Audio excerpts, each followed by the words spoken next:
হাসরে যখন বিচার কাজ শুরু হবে তখন সর্বপ্রথম হিসাব নেওয়া হবে নামাজের। নামাজ হলো ভেস্তের চাবি, তা আমরা সকলেই জানি, কিন্তু জানা সত্ত্বেও আমরা নামাজ পড়ি না। প্রিয় নবী হাদিসে বলেছেন, বেনামাজিদেরকে দুনিয়াতেই 5টি শাস্তি দেওয়া হবে। বেনামাজিরা দুনিয়াতেই এই 5টি শাস্তি না পাওয়া পর্যন্ত মৃত্যুবরণ করবে না। মৃত্যুর আগে তাদের এই শাস্তি ভোগ করতে হবে। প্রিয় নবীর এই হাদিসটি অবশ্যই শেয়ার করে দিবেন। প্রিয় নবীর হাদিস জেনে যে ব্যক্তি অন্যের কাছে শেয়ার করলো না, তাকে প্রিয় নবী উম্মত বলে পরিচয় দিবে না।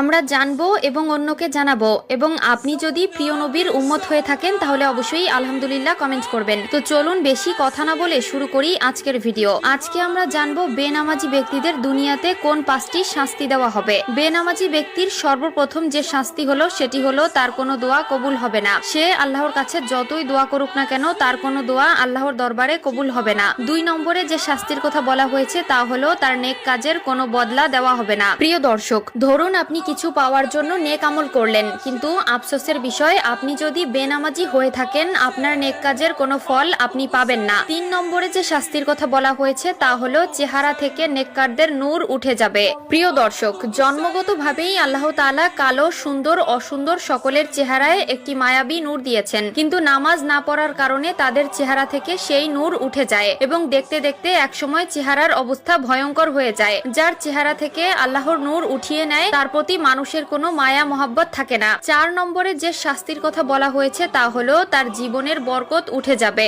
আয় রোজগারে বরকত থাকবে না, ব্যবসা বাণিজ্যে কোনো সাফল্য পাবে না, সংসার জীবনে একটার পর একটা অশান্তি লেগেই থাকবে।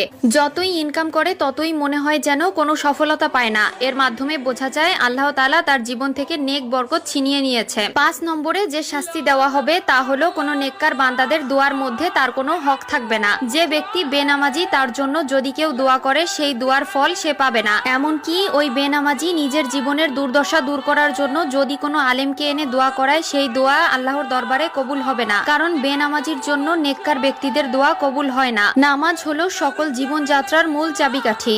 আপনি নামাজ পড়লে আপনার জীবনের সকল সমস্যার সমাধান পাবেন। আপনি নামাজ পড়লে আপনার জীবনের সকল বাধা বিপত্তি কেটে যাবে। এমনকি আল্লাহর রহমতে আপনার জীবনটা খুব সুন্দরভাবে কাটিয়ে দিতে পারবেন। আল্লাহ আমাদের সবাইকে 5 ওয়াক্ত নামাজ পড়ার তৌফিক দিক, আমিন।